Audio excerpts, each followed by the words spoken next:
the game. Hi guys, Yuki here. So this isn't Seduce Me, right? Yeah, I know. I was supposedly recording, but apparently I had pressed the preview button instead of recording. So that's like about an hour almost lost of me not recording. So I'm like, screw it. I'm just gonna play a different game for now, and maybe on the coming days I'll probably record for Sam's thing. I got back from SoccerCon last week, so that's why there wasn't much going on, like video wise on YouTube. So then I was like pretty much really tired and plus school. But anyway, so this is a horror game called The Phantom Ice Cream Truck. I think it's like an indie game, but I'm not exactly sure. Um, yeah, it's really different from what I'm usually used to playing, but I thought, why not? And it wasn't that many megabytes, so I'm like, it's probably going to be a short game. So I'll probably play like the first 15 minutes and you can let me know if I should play more, not, whatever. So we'll just start. New game. A glance around reveals an empty street, and I take the moment of solitude to adjust my layers. It does little to stave off the biting wind. I clench and unclench my fingers with an unfounded menace. And also my voice sounds a little nasty because I think I'm starting to get like something has been wrong with one of my throats. Hopefully it's not like a lymph node or something like that. Lymph node, whatever they're called. The acolyte. I am not being paid well enough for this shit. Oh, wait. Then again, I never am. This was the second night since I had started this assignment. The couple had hired me to bring back their son. They had been comfortable with the way of the investigation was turning up so very little, and how much the media had begun to spin the tale into a ghost story that hurts. The Phantom Ice Cream Truck. What a mouthful. A messy case too. Let me see if I can adjust the volume. That's really loud.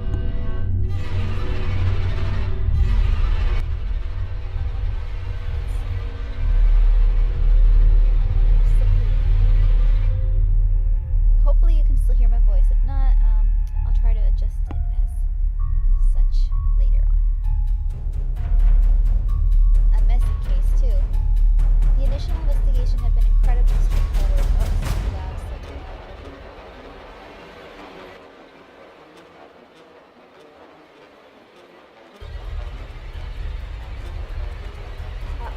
I don't know. I'll leave it at that. The first truck fell off the map like the earth had swallowed him whole. Right off the street, according to witnesses. No one saw a thing. No reliable witness heard anything either. No unfamiliar cars or people. No unfamiliar sounds. One moment he was in front of his parents' home. The next he was gone. Strange, but there could be plenty of explanations for such an incident. Very mundane ones. Such explanations became more scarce when every child in the neighborhood reported hearing ice cream truck music right after the time of the disappearance. That's why you don't trust ice cream truck people. And there was not a single adult that had heard a thing. It was quickly dismissed as evidence. Mysterious, right? Even more so when it happened again. Then a third.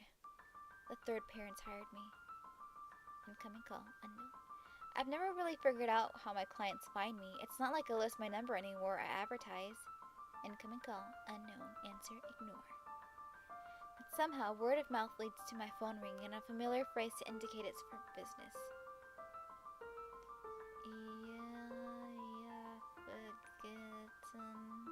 I seek a pact with that which should not be. That's really weird, but alright. I know, it's a little trippy. It's from a book I had read back in college. A friend came up with the joke as an invocation of my aid.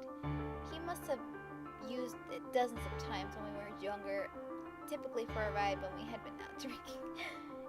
I had become so used to it that when I first answered the phone and heard an unfamiliar voice say the phrase, I just kind of went with it. The next time was the same. And then it became common. The acolyte. Where are you? The father. We live in Rosterfield, Maine. I know it's a long way from where I heard about you, but can you help us? The acolyte. Will you pay the price? We will pay anything if you can bring back your son. The deal is stretched. And with that, I called in sick to work. Told them I had the flu and would need a few days off. I was given talking shit about not getting my flu shot, but they didn't hassle me too much. That evening I was on a play. I arrived at the house at midnight. I did not knock. It's important to keep up appearances. The window on the left was latched, but the right slid up easily. That's really freaky. I found the boys' room first and gave it a once-over. Legos, Ben 10 toys, and Star Wars paraphernalia littered the floors and walls. So creepy. A quick once-over revealed nothing useful, though. I sat on the foot of their bed for almost 10 minutes before one of them stirred. Okay, that's creepy. Oh my god! What is it? Normal reaction. I turn away slowly. I returned. It's been lost. From you, I need 2 items. I need a photo and an article of clothing. Something thick with this smell. This is so weird. Man. Main character is such a creep. The woman stands up slowly, edging across against the wall, then runs to the child's room. She returns with a dirty soccer jersey and a copy of a lost flyer. The father remains paralyzed, his eyes locked with mine, though likely he is just staring into the shadows beneath my hood. Can you really find him? I take a long smell of the shirt, then discard it. I take a look at the photo. This time I spent a lot longer examining it. I wasn't really some bloodhound. I couldn't track by scent, but the photo helped a lot. Now I knew what he looked like. Yes. She begins to breathe heavily and then cries. The husband just continues to stare aghast in the hood of my cloak. With that, I begin to walk out. Behind me, I hear the father speak. What did we just send after our son? The first night had been uneventful. I had turned over the results of the police investigation and found myself wanting. Wanting what? Oh, anything resembled a lead. Wanting what? Oh, anything resembling a lead. I certainly didn't buy the superstitious who were already spreading stories about the ghostly ice cream truck. If a ghost were going to come back, it's very unlikely they would be trucking around in an ice cream truck. Talking to children had been painfully hard. My one fortune was that my attire left me more reminiscent of a Slenderman than a child molester, so the times I was chased away from the children I tried to interview were not mistaken for solicitation. Still creepy. I shudder violently at the thought. The children provided my first real clue. They described a tune, one that sounded like the type that inconsistency that an ice cream truck might have. Not that ice cream trucks were common these days. I was a little surprised these kids even knew what one was.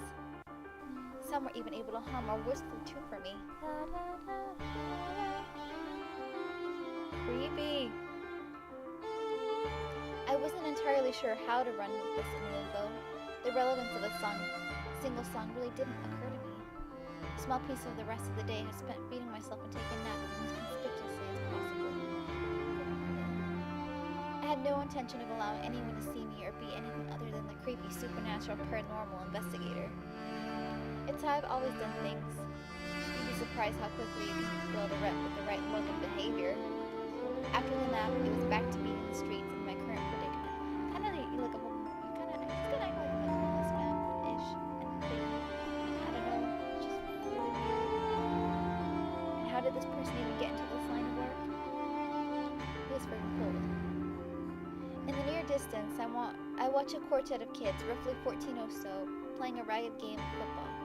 They seem to be having a great time, and even as far away as I am, their cheers and jeers rattle my nerves. For a moment, I wish they would be quiet. I'm starting to believe you're the murderer, even though you probably don't know any murderer. How do we know if somebody's dead or not? Let me fix this.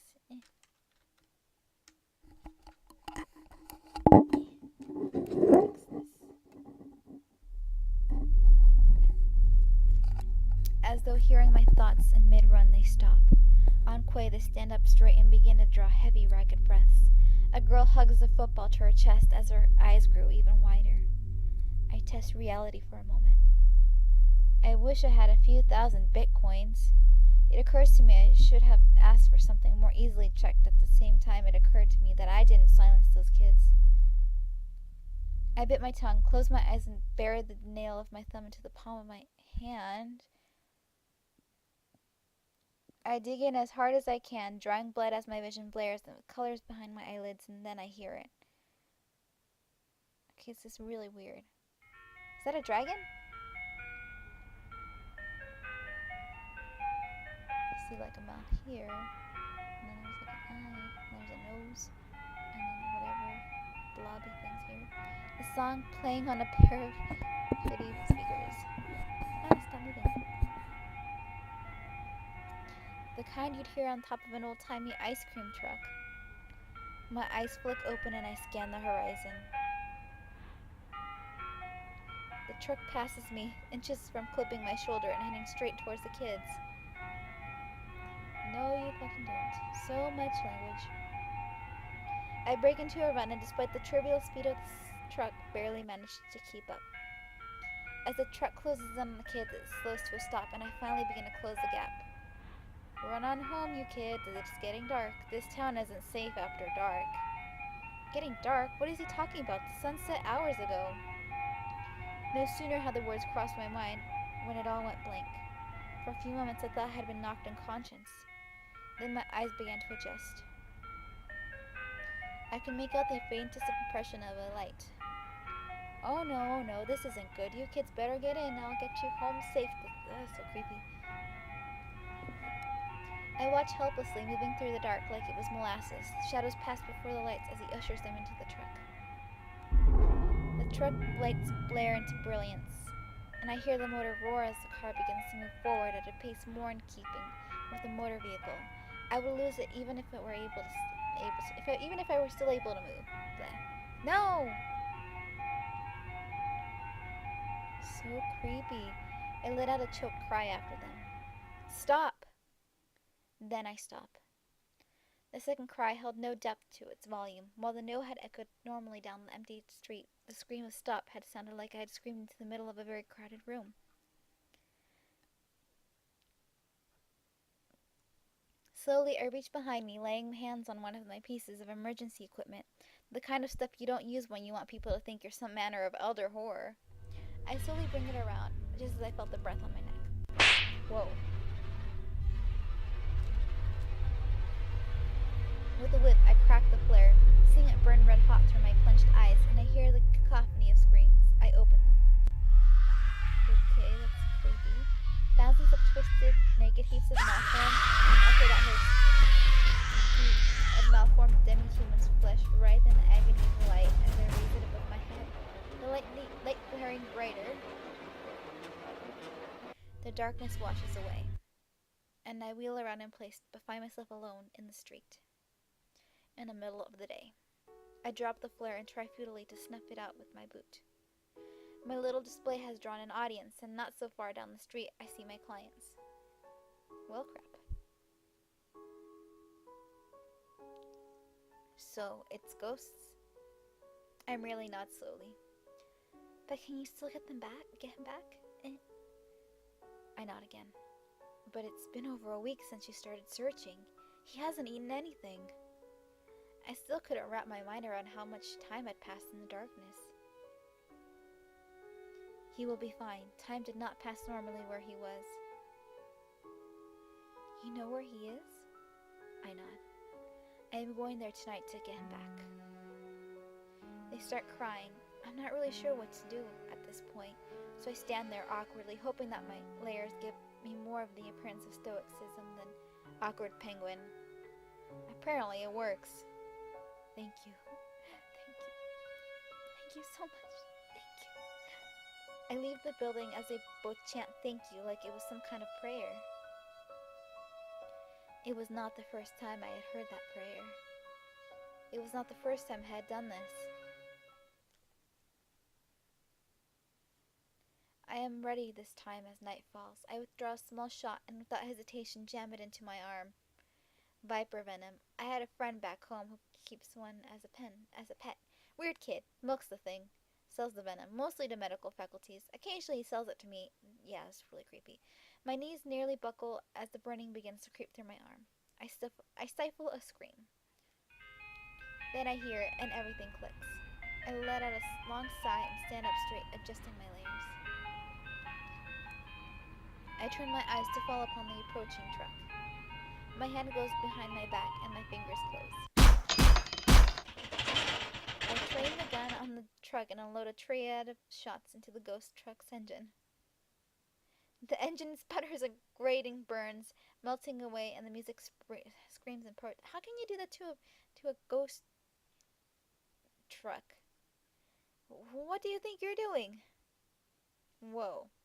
An escapee from an Andy Warhol painting stutters, stepping awkwardly from the vehicle. I'm really creeped out. It's getting dark. I have to protect the children. The only one thing may not exist, you, and that which you fear must cease to be. Okay, that's really but the darkness falls upon me with such force that I stagger. I lose my grip and the gun disappears, searing into the shifting mass of flesh. My hand goes behind my back and my grip closes around a rough bone-hewn blade forged of obsidian and steel. And as I carve outward, I hear the screams of all the lost children, unwilling to accept their fate and staring at flesh tatters as I carve a burning blade. No, you don't understand. I was just trying to... I bury the blade into his throat. A cacophony of sounds as if children who lost themselves into darkness riot, and I go about my work and bring them all, just as I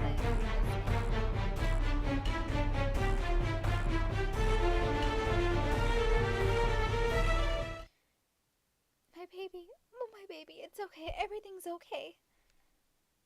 No, not everyone. They're all dead. Everyone died.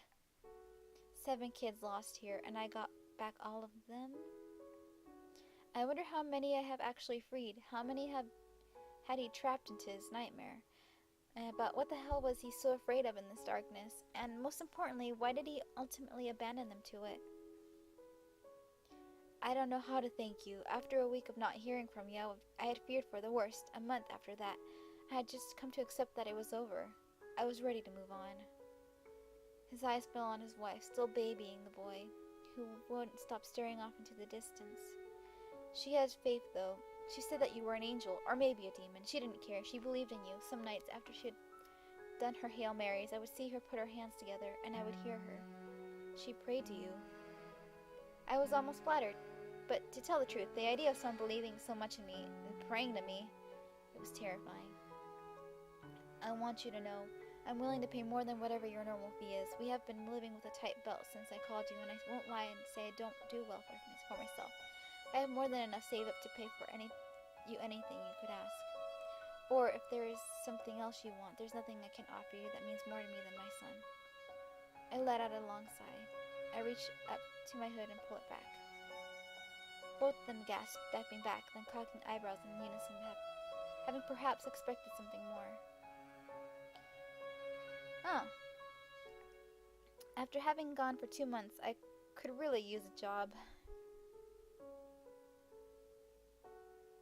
Interesting. That was actually pretty short and interesting. I will say it's kind of confusing, but I know there's a part 2, so I don't know. What do you guys think? Story by music by Jonathan Johnson, made using Runplay. Sound effects from soundbible.com or Myconic. But yeah, that was that. I guess I don't know. What's your opinion? I don't know what to think about this. It's honestly, it's just kind of a quick game that I don't know how to explain it. I guess I'll get back into Seduce Me soon. This is just a little thing before I go back into it. But anyways, thank you so much for watching, and I hope to see you in the next video. Bye!